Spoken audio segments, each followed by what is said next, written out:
बैठ जाइए बैठ जाइए। आप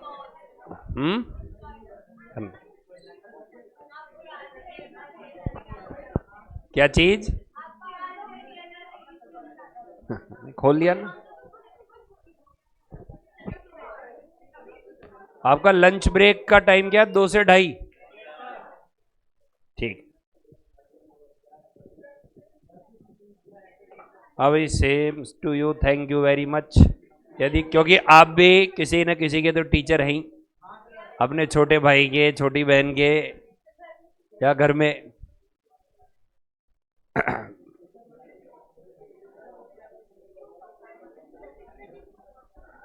टीचर डे पे, चलो तुम विश कर रहे हो तो टीचर डे पे केक काटना था। किसने? विद्यासागर में। अरे क्या केक काटना है यार, कोई किसी का बर्थडे थोड़ी के। मैं इसका एक एपिसोड बताता हूं।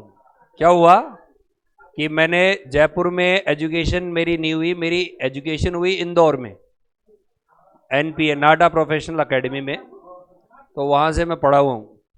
तो हुआ क्या, उस समय अनिल नाटा जी पढ़ाते थे, अब भी शायद पढ़ाते, शायद इतना नहीं पढ़ाते। वो अकाउंट्स पढ़ाते थे हमको, वही डायरेक्टर थे वहाँ के। तो क्या कि ये कुछ ऐसा एपिसोड बना कि आप जानते हो इतना बड़ा इंस्टीट्यूट है तो किसी टीचर का कभी ना कभी बर्थडे रहेगा। आज इस टीचर का बर्थडे, आज इस टीचर का बर्थडे, फिर टीचर्स डे, फिर ये गुरु पूर्णिमा और ये जाने क्या। तो वो देखे तो कहाँ कभी किसी क्लासरूम में केक कट रहा, कभी किसी क्लासरूम में केक कट रहा, हो हा हा हु। उनको आ गया गुस्सा। उन्होंने क्या किया, सारे टीचर्स को बोला कि आज के दिन तो आपकी क्लास नहीं होगी, और सभी बच्चों को बोला हर घंटे आपको क्लास में क्या भेजा जाएगा, केक। बलून वगैरह लगा दिए क्लास में, क्योंकि आप इतनी दूर दूर से केक काटने और एंजॉयमेंट के लिए तो आए हो। भाई हर क्लास में आपको केक भेजा जाएगा, आप केक खाओ, सेलिब्रेशन करो और मस्त रहो।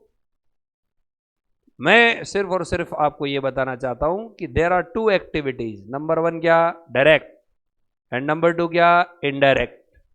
तो ये केक है, ये सेलिब्रेशन है, ये कौन सी एक्टिविटी है, इनडायरेक्ट। यदि आप ड्यूरिंग द क्लास, क्या वर्ड बोला मैंने, ये सेलिब्रेशन करते हो, केक काटते हो, ये करते हो, तो कहीं ना कहीं वो क्लास में आपका जो एजुकेशन होना चाहिए था वो नहीं हो पाया, क्योंकि वो कॉम्पनसेट होगा, पक्की बात है, ये बात पक्की। हाँ मैं ये नहीं कह रहा हूं मत करो, बट उसे क्या करो, आफ्टर द क्लास टाइम करो।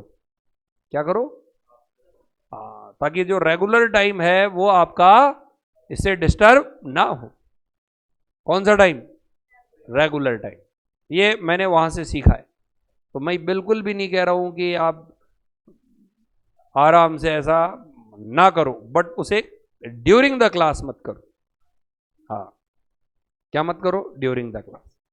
पार्टी के लिए तो मनोज सर है ही, वो हैं सबसे बड़े टीचर, तो उनको करना, मनोज गुप्ता जी, उनको आप बोलना, जो director of the MCC institute. अच्छा ये बताओ, लास्ट हमने नॉर्मल टाइम, आइडल टाइम के बारे में नोट करवा दिया था, लिखवा भी दिया था। आइडल टाइम के बारे में क्या नोट करवाया था, बताओ मेरे को एक बार। इसका ट्रीटमेंट क्या किया जाता है वो भी लिखवा दिया था। ट्रीटमेंट नहीं लिखवाया था, आइडल टाइम की डेफिनेशन लिखवा दी थी मैंने। आइडल टाइम कितने तरह का होता है, 2 तरह का। कौन कौन सा, normal time and abnormal idle time. एक तो कौन सा, नॉर्मल, और एक कौन सा, नॉर्मल आइडल टाइम। ध्यान से देखो क्या लिख रखा है, फैक्ट्री गेट से प्लेस ऑफ वर्क तक जाने में लगा टाइम। कहां से कहां तक, कौन सा टाइम होता है ये, नॉर्मल आइडल टाइम। या फिर क्या लिखा हुआ है, एक जॉब से दूसरी जॉब के बीच का टाइम गैप। एक जॉब से, थर्ड क्या है, सेटिंग अप टाइम। कौन सा टाइम, और कौन सा, rest time and lunch time. बताइए इसे हम कौन सा टाइम बोलते हैं, नॉर्मल आइडल। इसे रोका जा सकता है या नहीं रोका जा सकता, कौन से टाइम को, तो इसका ट्रीटमेंट क्या होगा? नॉर्मल आइडल टाइम का जो बर्डन है वो रिमेनिंग आवर्स पर पड़ेगा, उससे रिमेनिंग आवर्स की रेट क्या हो जाएगी? इंक्रीज। किसकी रेट? रिमेनिंग आवर्स की। क्या इंक्रीज हो जाएगी? रेट इंक्रीज हो जाएगी। ओके, फिर हमने कौन सा टाइम देखा? एबनॉर्मल आइडल टाइम का मतलब क्या होता है? नॉर्मल टाइम से ज्यादा आइडल टाइम। क्या बोला मैंने? ये किस वजह से होता है? सबसे पहला रीजन क्या बोला मैंने? Power failure. और क्या बोला? Breakdown of machinery.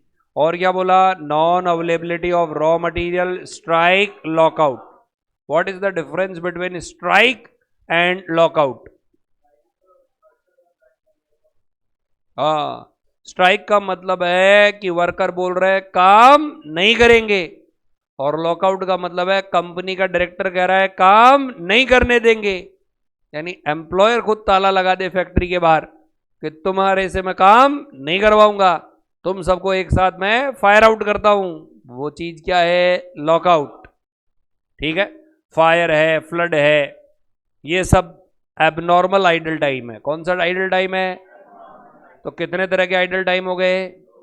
कौन कौन से? बिजली चली गई है, कौन सा आइडल टाइम है? एक जॉब खत्म करके दूसरा जॉब स्टार्ट करने में normal idle time. Lunch time, availability of non availability of raw material, कौन सा? एबनॉर्मल। कौन सा है? ओके, नॉर्मल आइडल टाइम का क्या ट्रीटमेंट है? रिमेनिंग आवर्स की रेट इंक्रीज होती है। क्या इंक्रीज होती है? रेट इंक्रीज हो जाती है। जैसे बोलने को तो आपको ऐसा लगेगा कि इस कंपनी में 20 रुपए एक घंटे के दिए जाते हैं। कितने घंटे? तो 20 रुपए एक घंटे के दिए जाते हैं, तो 20 मल्टीप्लाई बाई आप 8 कर लोगे, कितने रुपए हो गए? 160। लेकिन वो वर्कर 8 घंटे तो काम ही नहीं करता। वो वर्कर कितने घंटे काम करता है? 6 घंटे। कितने घंटे?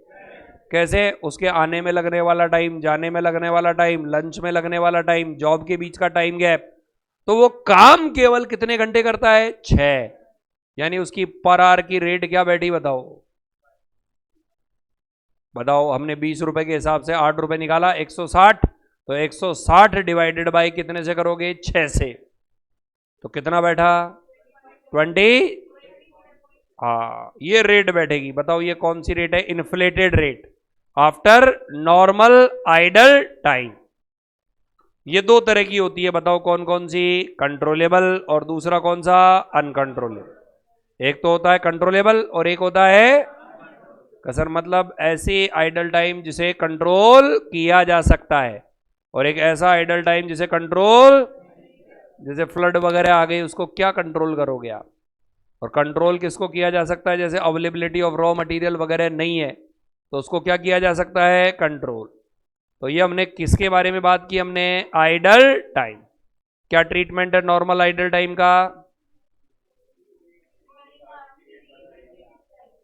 रेट को क्या कर देंगे? इंक्रीज।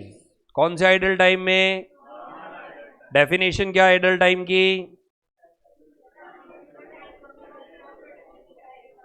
आइडल टाइम की डेफिनेशन ये है कि ऐसा टाइम जिसमें क्या नहीं हो? प्रोडक्शन, बट क्या दिया जाए? पेमेंट। उसे हम कौन सा टाइम बोलते हैं? Idle time. क्या बोलते हैं? कितने तरह का होता है? 2। कौन कौन सा? एबनॉर्मल कितने तरह का होता है? 2। कौन कौन सा? Controllable and uncontrollable. ठीक है, फायर फ्लड की वजह से जो आइडल टाइम होता है वो कौन सा होता है? लंच ब्रेक वाला। ओवर टाइम क्या होता है? ओवर टाइम क्या होता है? स्टैंडर्ड टाइम से ज्यादा आवर्स तक काम किया जाए तो वो टाइम कौन सा होता है? Over time. ओवर टाइम की जो रेट होती है वो नॉर्मल रेट से क्या होती है? ज्यादा। और फैक्ट्री एक्ट में उसे क्या बताया गया है? डबल। तो एक तो नॉर्मल रेट होगी प्लस क्या होगा? Over time premium. क्या होगा? ठीक है, ओवर टाइम के क्या ट्रीटमेंट है ये हमने लिखवा दिया था। और एक चीज जो आज आपको करनी है वो मैं आपको बता दूं कि ये एग्जाम में आ रखा है एक बार, और वो है ओवर टाइम के रिलेटेड कॉस्ट है दो तरह की। ओवर टाइम से रिलेटेड कॉस्ट कितनी तरह की होती है? दो। एक तो होती है प्रिवेंटिव कॉस्ट और एक होती है रिप्लेसमेंट कॉस्ट। बताओ कौन कौन सी? प्रिवेंटिव कॉस्ट, और सेकंड क्या बोला मैंने? Replacement cost. प्रिवेंटिव कॉस्ट का मतलब है कि वो जो उसको रोका जा सके। इसको डिटेल में अपन लेबर टर्नओवर में भी पढ़ेंगे। कहां पर पढ़ेंगे? तो अभी हम लेबर कॉस्ट से रिलेटेड कुछ क्वेश्चंस करेंगे। किससे रिलेटेड? हाँ भाई, क्या प्रॉब्लम है जेंटलमैन आपको? है मतलब उकसाते हैं, ये कैसे करके इसको उकसाए? आराम से यूं टेढ़ा होके बैठा है भाई, इधर बैठा है टीचर यार, आराम से बैठना, ये सहारा लेके क्यों बैठा है? आराम से बैठ घूम के। नहीं नहीं नहीं, हाँ नहीं, उनसे वो परेशान हो रहे हैं कि हमारे से बातें कर रहा है भाई। उनसे क्यों बातें कर रहे हो आप? हैं यार, समझ में नहीं आता। सीए के स्टूडेंट हो, आपके एक एक घंटे की वैल्यू है, फिर कह रहे हो कॉस्ट अकाउंटिंग और पढ़ रहे हैं। एक घंटा तुम्हारे कितने रुपए का पड़ रहा है तुमको खुद को यकीन नहीं। पापा मम्मी पेट्रोल जला रहे हैं, यहाँ आके पटेलाई कर रहे हो, टीचर पर ध्यान देने की कोशिश नहीं है। God no. अरे वो ब्लड में लाओ, एक एक मिनट कीमती है। आप किसी सीए के ऑफिस में जाओ, आपको भाव ही नहीं देगा, भगा देगा, क्योंकि उसके लिए 1 आवर खर्च करना मतलब 1000-2000 का नुकसान करना। वो क्यों एंटरटेन करेगा आप? तो वो जो चीज है वो आपके अंदर नहीं आ रही है, मतलब आप कहाँ सिलेक्शन की थोड़ी तरफ थोड़ी जा रहे हो आप तो बीकॉम की तरफ जा रहे हो। और आगे बहुत ज़्यादा अपॉर्चुनिटी नहीं है। सीए नहीं कर पाए तो यदि कोई दुकान वगैरह है तो बड़ी खुशी की बात है, और यदि दुकान वगैरह नहीं है किसी के तो ये समझ ले करोगे क्या। कल मैं आ रहा था, कहाँ से, भरतपुर से गया था मैं नाइट को, तो भीड़, अग्निवीर जो नहीं होते क्या, ये फौजी भागते हैं, ऐसी भीड़ अंधी। There is a huge unemployment in India and in Rajasthan, जिनके पास में कोई गोल नहीं है कि हम करें क्या। तुम्हारे पास कम से कम एक गोल तो है कि तुम्हारे पास में एक चांस है कि भाई ये सीए है, इसको क्लियर कर लेंगे तो हमारी लाइफ ये हो जाएगी। गोल ही नहीं है लोगों के पास।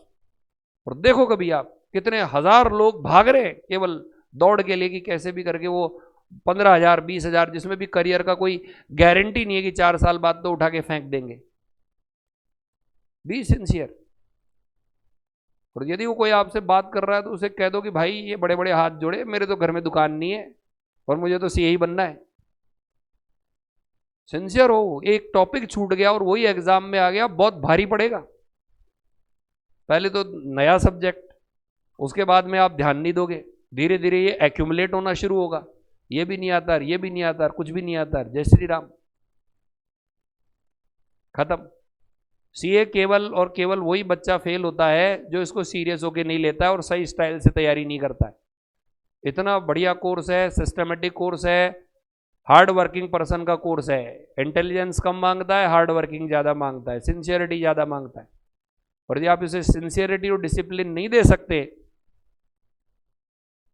भीड़ में शामिल, उसी भीड़ के अंदर खड़े रहो, इधर उधर तमाशा देखो, टाइम पास करो, अलर्ट हो जाओ।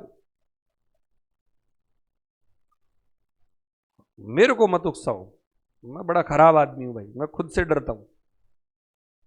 विश्वास नहीं हो तो एफएम वाले सर, विकास सर से पूछ लेना कि मैं कैसा आदमी हूं।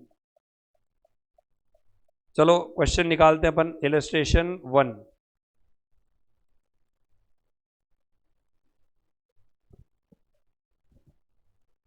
X an employee of ABC company get the following emoluments and benefit. नजर आ रहा है?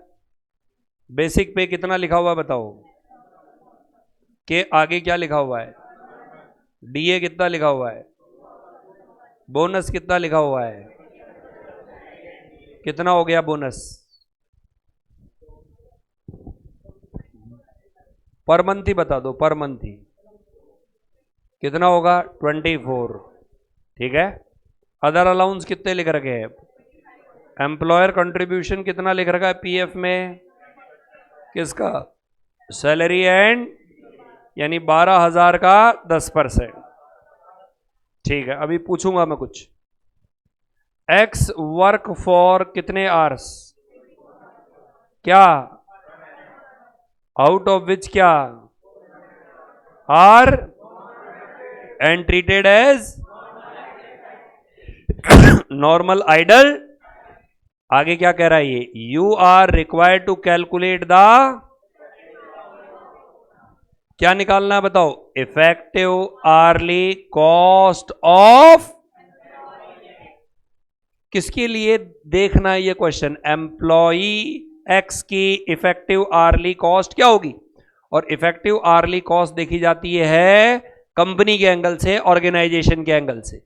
किसके एंगल से, मुझे ये बताइए, आपके पास जो टोटल आवर्स दिए हुए हैं वो ईयर के हैं या मंथ के हैं। तो आपको पूरा डेटा किस में लाना पड़ेगा, ईयर में। किस में लाना पड़ेगा, तो आप ये बताइए, ये बेसिक कितना हो गया ईयर का, 1,00,000। डीए कितना हो गया, बोनस कितना हो गया, 28। अदर कितना हो गया, 30,000। अब मेरा क्वेश्चन है,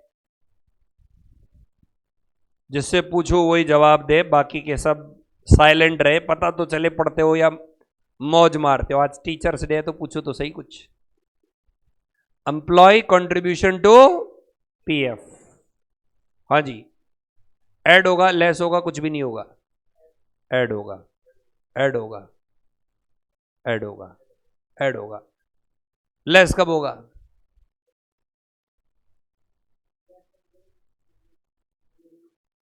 सैलरी, सैलरी गिवन ना हो।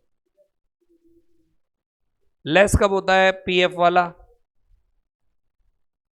आप बताइए। ये employ contribution to PF less कब होता है, आप बताइए। एम्प्लॉय के एंगल से जब रिसिप्ट बतानी हो, किसके एंगल से, अभी किसके एंगल से देखना है, एम्प्लॉयर के। ओके, 10% कितना बैठा बताओ, ये 14,400। टोटल करो इसका,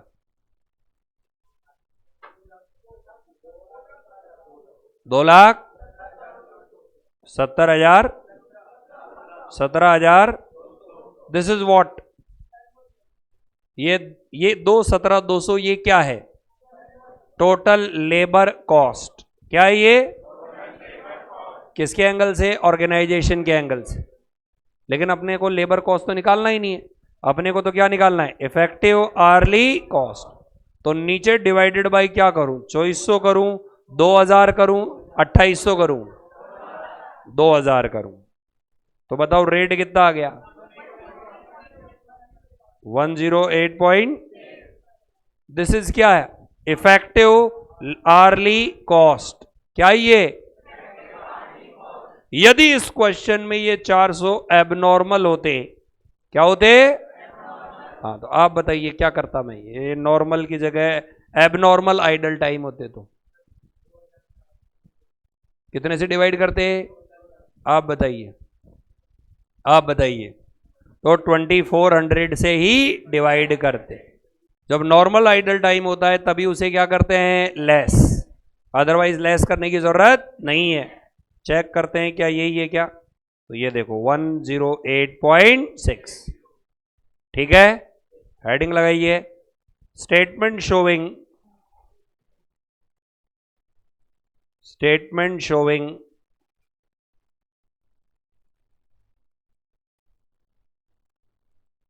calculation of, statement showing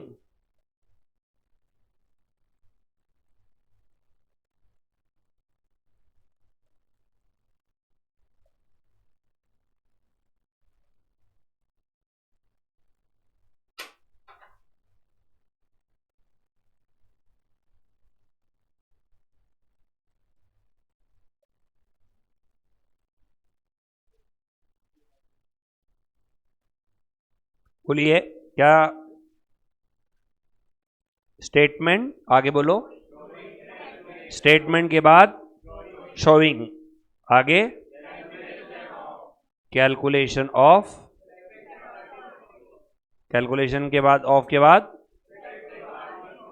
effective hours, आगे effective hours of cost, effective hours, hours बस,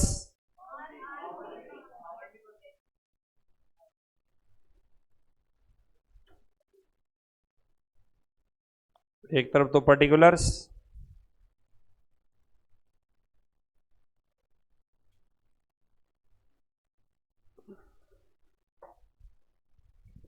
बताइए कौन कौन से खर्चे हैं।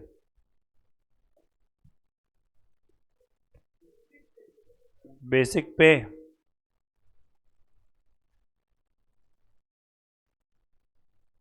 कितने रुपए लिख रखे हैं बताओ? 10,000 है ना, इंटू 12,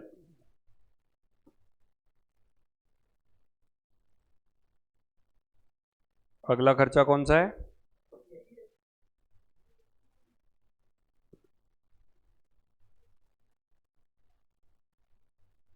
बताओ। 2,000 per month into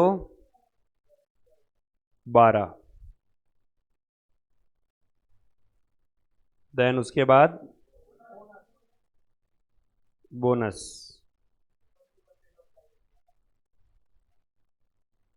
twenty % of salary and DA निकाल लो।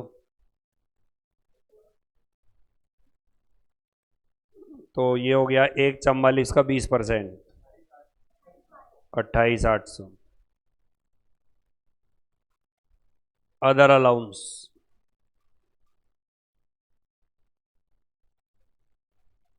बताइए अदर अलाउंस में कितना आएगा? 2500 इंटू 12,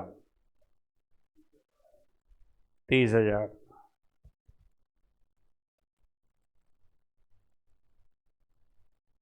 आगे बोलो।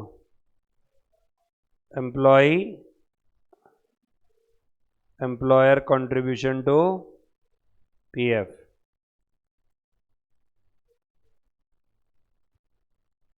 कितना लिख रखा है बताओ? 10% ऑफ किसका? सैलरी एंड DA, तो 1,20,000, 24, सॉल्व करो। 14,400, यस। इनका टोटल करो, 217, this is what?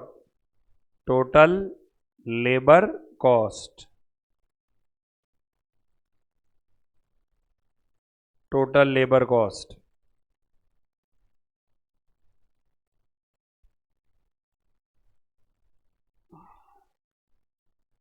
Effective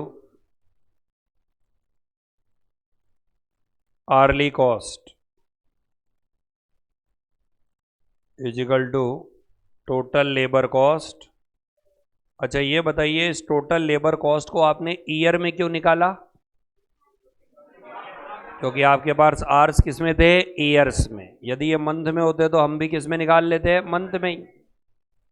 divided by, नीचे क्या लिखोगे? Total hours minus normal hours,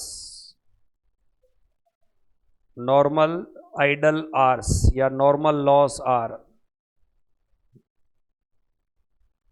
217,200 और टोटल आवर्स कितने दे रखे हैं बताओ? 2,400। और नॉर्मल लॉस वाले आवर्स कितने हैं जिनमें प्रोडक्टिव नहीं है? चाहे आइडल हो चाहे कुछ भी हो, आपको उसे लेस करना है। केवल आइडल वाले 108.6। This is what? This is effective hourly cost. क्या ये इफेक्टिव आर्ली कॉस्ट का सर ये क्या काम आता है? तो जब भी एक ऑर्गेनाइजेशन अपने यहाँ पर किसी प्रोडक्ट की कॉस्ट निकालती है तो वो वो वाली रेट नहीं लेती जो रेट आप मजदूर को दे रहे हो। आप कौन सी वाली रेट काम में लेते हो? ये वाली इफेक्टिव आर्ली कॉस्ट वाली। जैसे आपकी गाड़ी सर्विस होने के लिए गई, क्या होने के लिए गई? सर्विस होने के लिए गई। अब सर्विस होने के लिए गई और उसमें स्पेयर्स पार्ट्स वगैरह लगे तो वो तो ऐड करना कोई हार्ड वर्क नहीं है, ऐड कर दिया। लेकिन आदमी भी उस पर काम कर रहा था, पुराना पार्ट बदलना, नया पार्ट लगाना, दुनिया भर का काम। अब उसकी सैलरी भी आपको क्या करनी है? चार्ज करनी है। वो आदमी 2 घंटे काम कर रहा है। कितने घंटे? अब आपने कहा कि 2 घंटे काम कर रहा है, ठीक है, 2 घंटे का इसका लगा देते। उस आदमी को 2000 रुपए दिए जाते हैं रोजाना के। कितने रुपए? रोजाना के कितने रुपए दिए जाते हैं? 2000। आपने कहा ठीक है निकाल लो। कैसे निकाले? कुछ नहीं है, 2000 रुपए दिए जाते हैं। कितनी देर काम करता है? सुबह 10 बजे आता है और शाम को 6 बजे जाता है। ठीक है 8 घंटे काम करता है, तो नीचे 8 का भाग लगा दो, ऊपर 2 से गुणा कर दो। ऊपर 2 से क्या कर दो? गुणा, और निकाल लो। ऐसे नहीं होता। मुझे बताइए, वो जब आता है तो फैक्ट्री गेट से मशीनों तक पहुंचने में भी उसे क्या लगता है? टाइम। क्या लगता है? इसके अलावा वो लंच टाइम करता है इस 10 से 6 के टाइम में। वो भी कौन सा टाइम है? Idle time. यानी उस समय वो काम ही नहीं कर रहा, लेकिन उसकी क्या है? तनख्वाह का मीटर चालू है। तो हम ये देखेंगे कि उसका total time minus normal idle time कितना है। तो आपने ये पता लगाया कि 8 घंटे में से 2 घंटे तो वो काम ही नहीं करता। कितने घंटे काम नहीं करता? 2 घंटे। काम केवल कितने घंटे करता है? इनमें से आपकी गाड़ी पर कितना काम किया? 2। तो आप टोटल उसका labour multiply by 2 divided by 8 करोगे या डिवाइडेड बाय 6 करोगे? 6 करो, तभी सही कॉस्ट चार्ज हो पाएगी। सही कॉस्ट क्या हो पाएगी? चार्ज। अरे क्लियर है? तो बताइए हमने किया क्या? बेसिक जोड़ा, डीए जोड़ा, बोनस जोड़ा, सारे खर्चे जोड़े, और पीएफ वगैरह को भी क्या कर दिया? ऐड। क्योंकि पीएफ वगैरह होता है, ये भी कंपनी को क्या करना पड़ता है? चुकाना पड़ता है। उसको तो नहीं दे रहे, लेकिन उसके बिहाफ पर कहीं डिपॉजिट करा रहे हैं, तो ये भी तो लेबर कॉस्ट का ही पार्ट है। इस क्वेश्चन में किसी को कोई डाउट हो तो बताएं। नहीं है? ऐसे आते भी नहीं है वैसे।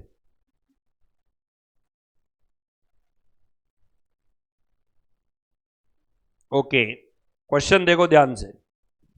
इन ए फैक्ट्री वर्किंग कितने दिन बताओ? आगे क्या लिखा हुआ है? A worker is paid at the rate. एक दिन में कितने? एक सप्ताह में कितने दिन? और एक दिन में कितने घंटे? और एक दिन में क्या रेट दी जाती है? और बेसिक के अलावा डीए कितना है? तो डीए का अमाउंट कितना हुआ? 100 रुपए बेसिक और 120 रुपए। ये एक घंटे के हैं या एक दिन के हैं? एक दिन के। इसके अलावा उसे 30 मिनट का क्या मिलता है? Off during each shift for meals and 10 minute for rest. तो बताइए उसे टोटल कितने टाइम को वो एंजॉय कर सकता है? ये नॉर्मल आइडल टाइम है या abnormal idle time? Sir normal और एबनॉर्मल में क्या फर्क है? नॉर्मल का मतलब जो हमें पहले से पता हो, वो कौन सा आइडल टाइम होता है? नॉर्मल। और उससे हमारी रेट क्या हो जाती है? इंक्रीज। उससे हमारी रेट क्या हो जाती है? इंक्रीज। ड्यूरिंग ए वीक उसका कार्ड ये बता रहा है कि उसने जॉब पर कितने कितने घंटे काम किए? 15, 12 और the time not book was wasted while waiting for a. बच्चों इन तीनों को ऐड करो, 15, 12 और 13 को। कितना? 40 आवर्स। यानी वो केवल कितने घंटे काम कर रहा है? और ये कह रहा है जो टाइम बुक नहीं हुआ उसे आप क्या मानोगे? वेस्ट हो गया। क्वेश्चन कह रहा है in cost accounting how would you allocate the wages of worker for the week. मैं बताता हूं, ध्यान से सुनना। एक सप्ताह में कितने दिन है? एक दिन में कितने घंटे हैं? 8 है। 8 को 6 से मल्टीप्लाई करो, कितना? ठीक है बच्चों, एक दिन में कितने मिनट का रेस्ट मार रहा है वो?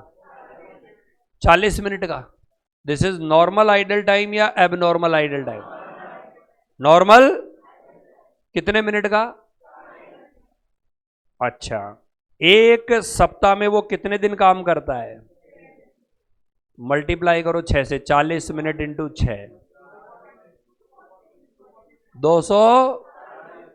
240 मिनट मतलब कितने घंटे? यानी 4 घंटे तो लंच ब्रेक में इनमें चले जाते हैं 48 में से। यानी उसके प्रोडक्टिव आवर्स कितने बचे? उसमें से हमारा वर्कर मात्र कितने घंटे काम कर रहा है? बाकी कितने बचे? वो 4 क्या है? ये क्या लिख रखा है? Notebook wasted while waiting for a. यानी ये जो 4 घंटे आपके हैं वो इंतजार में चले गए, वेस्ट हो गए। तो मुझे बताओ ये जो 4 घंटे हैं ये कौन सा टाइम है? नॉर्मल आइडल टाइम या एबनॉर्मल आइडल टाइम? कौन सा आइडल टाइम?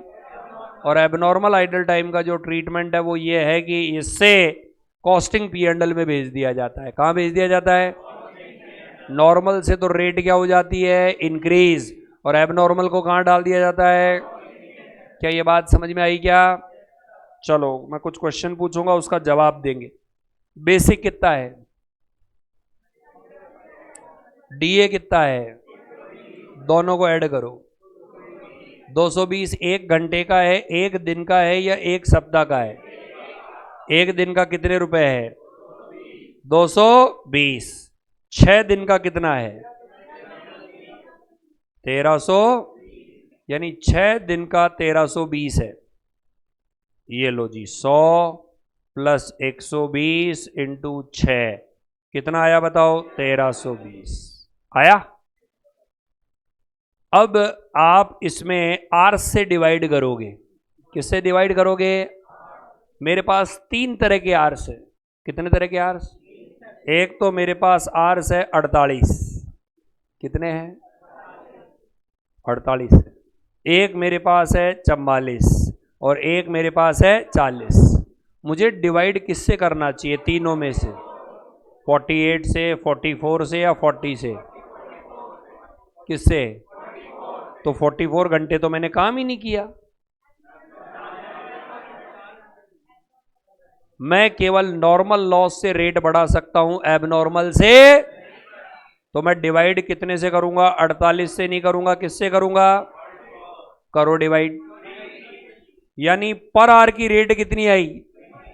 30। इसको 15 से मल्टीप्लाई करो। तो एक्स जॉब पर कितने रुपए चार्ज करोगे? 4.5। वाई जॉब पर कितना चार्ज करोगे? और जेड जॉब पर? सर वो बाकी के 4, तो वो 4 जाएंगे कॉस्टिंग पी एंड एल में। कहां जाएंगे? बात समझ में आई क्या? तो नॉर्मल लॉस से आप रेट बढ़ा सकते हो, बट एबनॉर्मल लॉस से रेट, उसका बर्डन कहां जाएगा? Costing P and L. यानी वो केवल और केवल आपके प्रॉफिट्स को क्या करेगा? कम करेगा। जैसे फॉर एग्जांपल आपकी गाड़ी सर्विस होने के लिए जाती है। गाड़ी कहां जाती है? और आपने ऐसे ही पता लगाया कि भाई वो 8 घंटे रोज काम करता है और उसे 600 रुपये दिए जाते हैं। कितने रुपए दिए जाते हैं? लेकिन वास्तव में लंच भी करता है और एक जॉब से दूसरी जॉब में जाता है, तो वो रेस्ट भी करता है, फोन पे भी बातें कर लेता है। नॉर्मल आइडल टाइम है उसका 2 घंटे। तो कितने घंटे काम करता है? 6 घंटे। कितने घंटे? 6 घंटे। और हुआ क्या कि एक्चुअली में पूरे दिन भर में केवल आपकी गाड़ी ही आई, 600 रुपये मिले उसे। 8 घंटे काम किया, बट इफेक्टिव काम कितने घंटे किया? 6। और आपकी गाड़ी पर उसने काम किया 1 घंटा, और बाकी के टाइम उसके पास कोई काम ही नहीं था, आराम से बैठा रहा, मोबाइल देखता रहा, क्योंकि उस दिन वर्कलोड था ही नहीं। 1 घंटे में आपकी गाड़ी रेडी करके उसने ठीक कर दी। तो मुझे बताइए हमारी गाड़ी पर लोड कितना पड़ना चाहिए? पूरे 600 पड़ना चाहिए क्या? फिर केवल कितना पड़ना चाहिए? 100 रुपये। केवल कितना पड़ना चाहिए? क्योंकि रेट आप कैसे निकालोगे? टोटल खर्चा divided by total hours minus normal loss वाले आवर्स। कौन से आवर्स? नॉर्मल आइडल टाइम या लॉस वाले आवर्स। तो उससे रेट कितनी आई? 100, और उसको आप अपनी गाड़ी के आवर्स से क्या कर दोगे? मल्टीप्लाई। तो यहां पर भी यही सवाल है। तो मुझे आप ये बताइए कि यहां पर आप 30 30 30 से करोगे और जो एबनॉर्मल आइडल टाइम है वो कहां पर चला जाएगा? Costing period. कहां चला जाएगा? ये थोड़ी का कि आपकी गाड़ी पे 1 घंटा हुआ कि भाई आज तो पूरे दिन भर में यही गाड़ी आई, इसी पे डाल दो 600 रुपये, तो वो आदमी परेशान हो जाएगा। ये तो गुनाह हो गया, बाकी की गाड़ियां नहीं आ रही तो आप मेरे ऊपर चार्ज बढ़ा रहे हो। नहीं, यदि बाकी की नहीं आ रही है या कोई और कारण है तो उसका बर्डन कहां पर चला जाता है? बताओ। Costing P and L. अरे ओके है। तो बताइए, सबसे पहले हम निकालेंगे इफेक्टिव आवर्स। कौन से आवर्स? और इफेक्टिव आवर्स निकालने का फार्मूला क्या होगा? Total hours minus normal idle time hours. क्या बोला मैंने? टोटल आइडल टाइम या नॉर्मल आइडल टाइम? क्योंकि नॉर्मल आइडल टाइम से ही रेट को बढ़ाएंगे, एबनॉर्मल आइडल टाइम से रेट को नहीं बढ़ाएंगे। एबनॉर्मल आइडल टाइम से रेट को नहीं बढ़ाएंगे। बताओ क्या ये बात समझ में आ गई? क्या लिखे कॉपी में?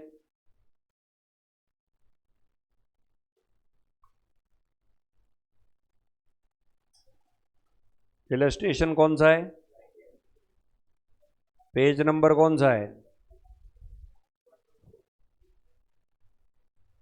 3.14।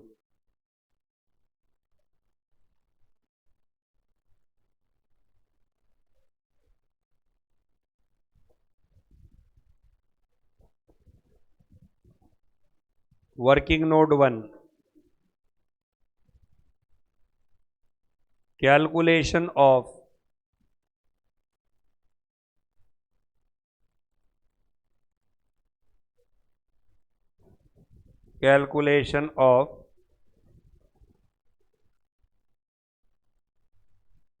Effective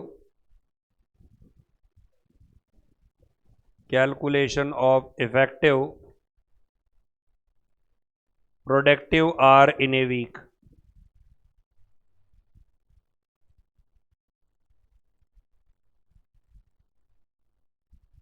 in a week total hours minus normal idle time. और टोटल आवर्स कैसे निकाला बताओ? एक दिन में कितने घंटे हैं? 8 घंटे। और एक सप्ताह में कितने वीक हैं? 6 दिन। कितना हो गया? 48 माइनस, ये बताओ कितने कितने मिनट का आराम है? 30 मिनट का। और कितने मिनट का? 10 मिनट का। रोजाना है या पूरे सप्ताह में है? रोजाना है। और इसको आवर्स में बदलना है तो किससे डिवाइड करेंगे? 60 से। और मल्टीप्लाई बाई किससे करेंगे? 6 दिन। तो बताओ ये कितना हुआ? 48 आवर्स। माइनस ये कितना हुआ बताओ? 4 आवर्स। कितना बचा? 44 आवर्स।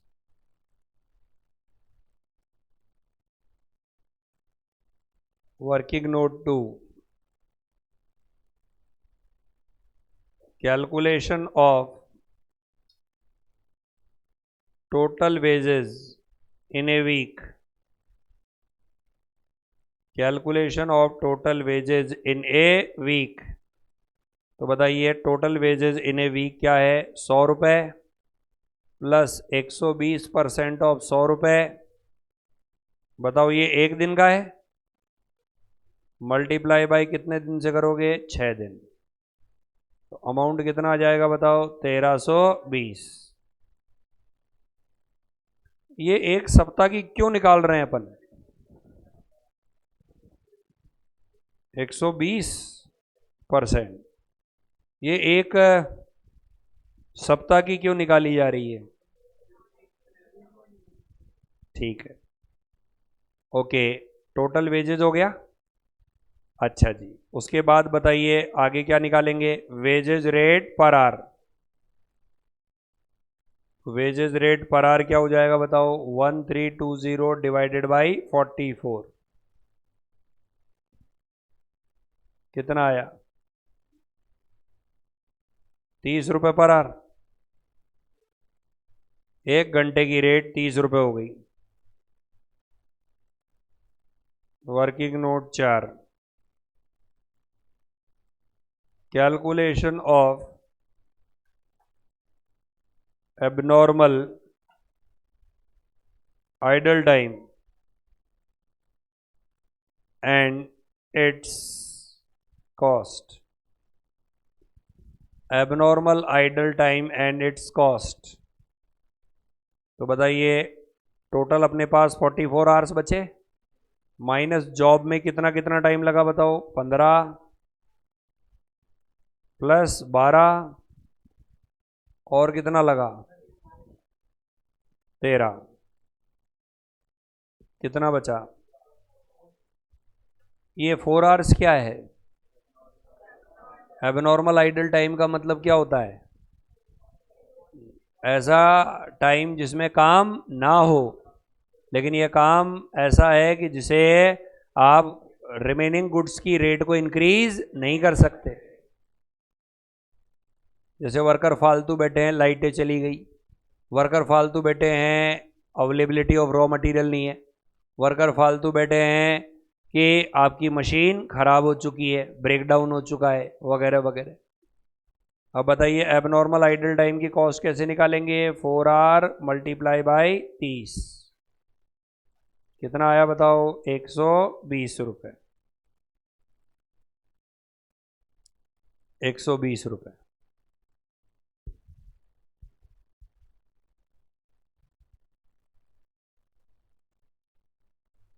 लिख लिया? कितने वर्किंग नोट हो गए? पहला वर्किंग नोट क्या था? Effective hours. दूसरा वर्किंग नोट क्या है? Total wages. दूसरा वर्किंग नोट क्या है? चौथा वर्किंग नोट क्या है? अब आएगा main solution. Allocation of wages in cost accounting. Allocation of wages in cost accounting. Cost accounting में वेजेस का एलोकेशन।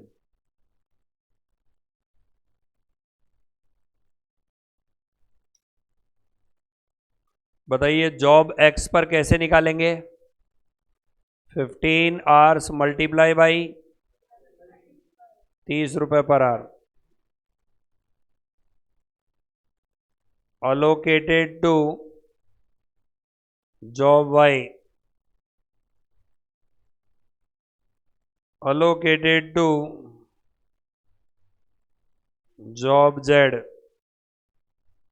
वाई में कितना लगाओगे? 12 इंटू 30, और लास्ट वाले में 30।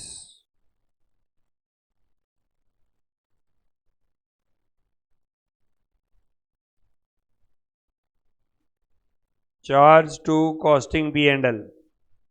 चार्ज टू क्या बोला मैंने? Costing P and L. बताइए abnormal loss costing P and L में जाएगा? कितने घंटे का एबनॉर्मल लॉस टाइम है? मल्टीप्लाई बाई 30, टोटल कर दो। फर्स्ट कितना आया? Second, third, fourth, total. तो आपने 1320 का डिवीजन कर दिया। कौन कौन सी जॉब में कर दिया? X, Y, Z and costing P and L.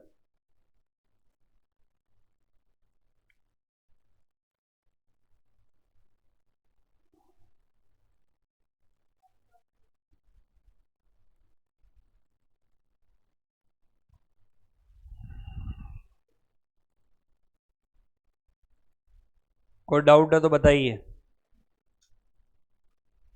समझ गए? तो बताइए, एबनॉर्मल का क्या ट्रीटमेंट करते हैं आइडल टाइम का? Costing PM. और नॉर्मल का क्या ट्रीटमेंट करते हैं? रिमेनिंग आवर्स की रेट को क्या कर देता है? इंक्रीज। क्या कर देता है? इंक्रीज कर देता है। ओके, ठीक है, हटा दो। अब क्वेश्चन देखो, आप इधर देखो, बताइए कैलकुलेट के बाद में क्या वर्ड लिखा है? एक बार वापस से पढ़ो, ये क्या वर्ड लिखा है? एक बार और पढ़ो। अर्निंग। यानी ये किसके एंगल से पूछा जा रहा है? एम्प्लॉय के एंगल से। किसके एंगल से? और ये निकालने के बाद में आपको निकालना है एम्प्लॉय कॉस्ट। क्या निकालना है? किसके एंगल से? कंपनी के एंगल से। यानी आपको एम्प्लॉय के एंगल से अर्निंग निकालनी है और एम्प्लॉयर के एंगल से एम्प्लॉय कॉस्ट निकालनी है। यहीं कभी भी कॉस्ट आ जाए ना, कॉस्ट, तो कॉस्ट किसके लिए यूज की जाती है? एम्प्लॉयर के एंगल से। किसके एंगल से? चलो जी, चेक करते हैं अभी कितना क्या समझ में आया। जॉब कितनी है? मेरे को तो दो नहीं दिख रही। कितनी जॉब है? क्या क्या नाम है? वर्कर कितने हैं? कौन कौन से? बेसिक दिख रहा है। डीए कितना अमाउंट है? ए में 5,000। Then contribution to PF, then contribution to ESI, then क्या लिख रखा है? स्टूडेंट्स ये बताइए, अर्निंग निकालने के लिए ये 8% क्या करेंगे? ऐड, लेस या कुछ भी नहीं? क्या करेंगे? और एम्प्लॉय कॉस्ट निकालने के लिए क्या करेंगे? ध्यान रखना, अर्निंग निकालने के लिए अलग ट्रीटमेंट है और एम्प्लॉय कॉस्ट निकालने के लिए। चलो जी, ये बताओ, आगे नीचे लिख रखा है नॉर्मल वर्किंग आवर कितने दे रखे हैं? Over time is paid at the double. किसका डबल? नॉर्मल रेट का और डीए का। स्टूडेंट्स 10,000 दिख रहा है क्या? ये 10,000 एक दिन का है या एक महीने का है? ए मंथ लिख रखा है। ओके, ये नॉर्मल वेजेज। डीए कितना है?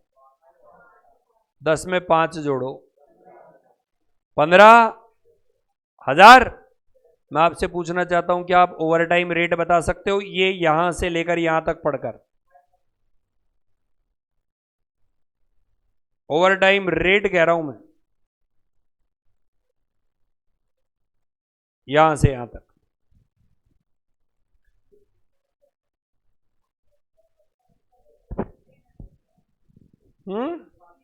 ओवर टाइम रेट बिल्कुल आसान है, यदि लैंग्वेज जिसने पढ़ ली उसके समझ में आ जाएगा। ओवर टाइम रेट कितनी? क्या लैंग्वेज लिखी हुई है ओवर टाइम के लिए? Double the rate of normal, यानी बेसिक वेजेस और डीए का डबल। मुझे बताओ 10,000 में क्या ऐड करोगे? 5 ऐड करो और डिवाइडेड बाई 200 करो। बताओ ये नॉर्मल रेट आ गई कि नहीं आ गई? इसका डबल कर दो, खत्म। 150 रुपए रेट आई है। कितने रुपए रेट आई है? वैसे इसने पूछा नहीं है, लेकिन फिर भी यदि मैं पूछूं कि वर्कर बी की ओवर टाइम रेट क्या होगी? नहीं, मैं पूछ रहा हूं, उसके एप्लीकेबल नहीं है ओवर टाइम, लेकिन मैं पूछना चाहता हूं यदि वो करता तो उसमें ओवर टाइम रेट क्या होती? कितनी होती? कैसे निकाला? 16,000 प्लस कितना आया? 24,000 डिवाइडेड बाई कितना आया? उसका डबल कर दिया, 200।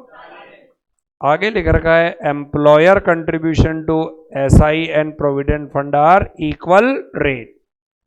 To worker were employed on job X Y and Z in the following proportion. Worker A अपना पूरा टाइम में से 40 एक्स में, 30 वाई में और 30 जेड में लगाता है। जब वर्कर बी एक्स में इतना, वाई में इतना और जेड में इतना लगाता है, ओवर टाइम केवल और केवल कौन सी जॉब में किया जाता है? तो मुझे बताओ, ये वाई जॉब में किया जाता है और वर्कर कौन सा करता है ओवर टाइम? ए। कौन करता है? ठीक है। अच्छा जी, सबसे पहले इस सवाल में क्या निकालनी है बताओ? किसके एंगल से, एम्प्लॉयर या एम्प्लॉई? यानी एम्प्लॉय घर में कितने नोट लेके जाएगा? क्या बोला मैंने? क्या वो 10 लेके जाएगा? हाँ। प्लस डीए कितना? 5। कितने हो गए? पीएफ कितना हुआ? 800। ऐड करूं या लेस करूं? 15,000 में 800 लेस कर दो, 14,000। ईएसआई भी लेस करो, कितना आया? अरे ये समझ में आया क्या? लेकिन वो ओवर टाइम कर रहा है या नहीं कर रहा है? कितने घंटे कर रहा है? 1 घंटे की रेट तुमने क्या निकाली? 100। कितने घंटे काम कर रहा है? कितने रुपए ओवर टाइम के लेगा? वो भी अर्निंग का ही पार्ट है। ऐड करो, कितना आया? ये देखो, अरे आया क्या? यानी घर में कितने नोट लेके, कई बच्चों के 10 समझ में आ गया, 5 समझ में आ गया, लेकिन आगे फिर गच्चा खा गए कि सर बाकी में क्या हुआ? तो मैंने आपको ये लिखवाया था कि जब अर्निंग पूछी जाए, क्या पूछी जाए, तो इसका ट्रीटमेंट क्या है? पीएफ और ईएसआई ऐड होता है, लेस होता है या कुछ भी नहीं होता है? लेस होता है। और जब एम्प्लॉय कॉस्ट पूछी जाए तो ये क्या होते हैं? ऐड होते हैं। क्या होते हैं? सैलरी में पढ़ा दिया क्या ये? आज स्टार्ट होगी, मेरे बाद होगी? Okay okay. अच्छा, यदि वर्कर बी की अर्निंग पूछी जाए तो बताओ, बेसिक कितना, डीए कितना? 16 में 8 जोड़ो, 24,000। और बताओ पीएफ और ईएसआई लेस करेंगे या ऐड करेंगे? लेस करके बताओ कितना आया? कितना आया बताओ? This is what? ये 22,400 क्या है ये बताओ पहले तो आप। ये क्या है? Employ earning. अरे ये क्या है? Which is take over by employ from the organisation, जो कि एम्प्लॉय ऑर्गेनाइजेशन से निकाल करके ले जाता है। अरे ओके है? अच्छा, तो सबसे पहले आप हेडिंग लगाएंगे, calculation of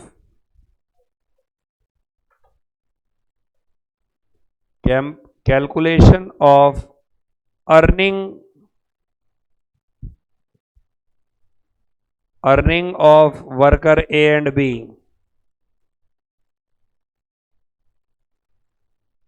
worker A and B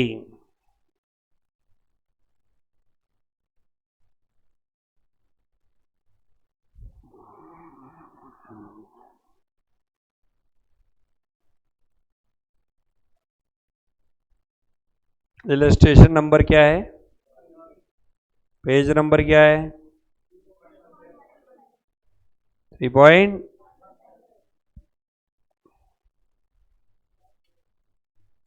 statement showing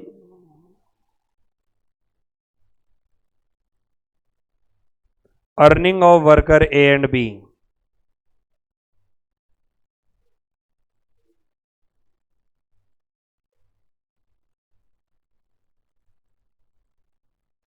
earning of worker A and B. सबसे पहले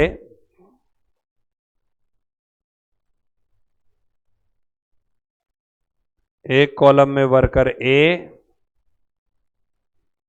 एक कॉलम में वर्कर बी। .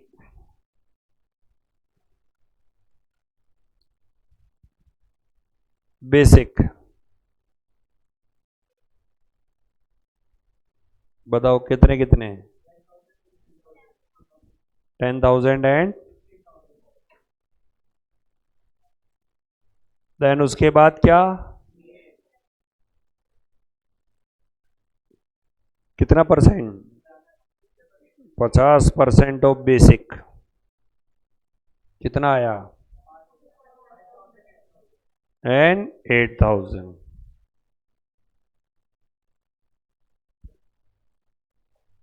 आ गया? लेस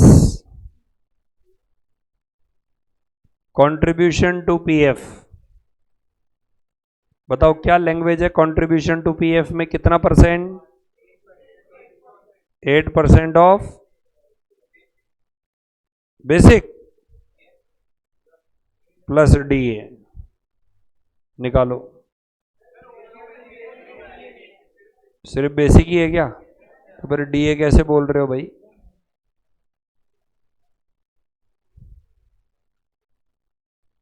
कितना आया? 800 और 1280 लेस कंट्रीब्यूशन टू ईएसआई। बताओ कितना है? 2% ऑफ बेसिक। कितना आया? 200। 320।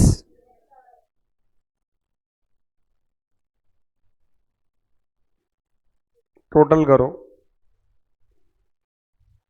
अभी ओवर टाइम ऐड करेंगे, एक बार यहां तक का टोटल करो।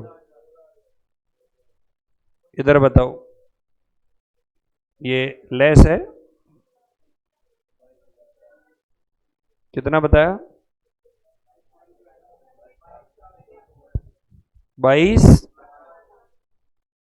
ऐड करूंगा या लेस करूंगा ओवर टाइम? ऐड।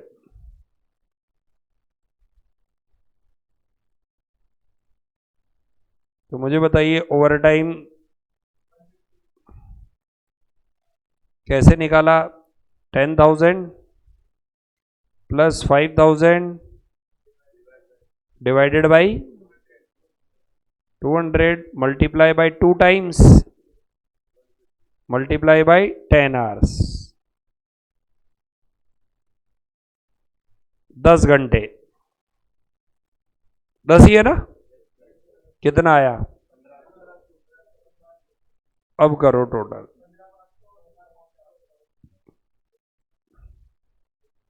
15,500 और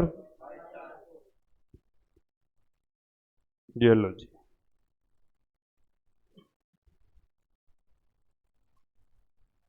22,400। ठीक है। अभी ये क्वेश्चन पेंडिंग है, अपने को लेबर कॉस्ट निकाल करके उसे क्या करना है? डिवाइड करना है। तो ये बाकी का कल देख लेंगे, और कुछ होमवर्क दिया जाए तुम लोगों को।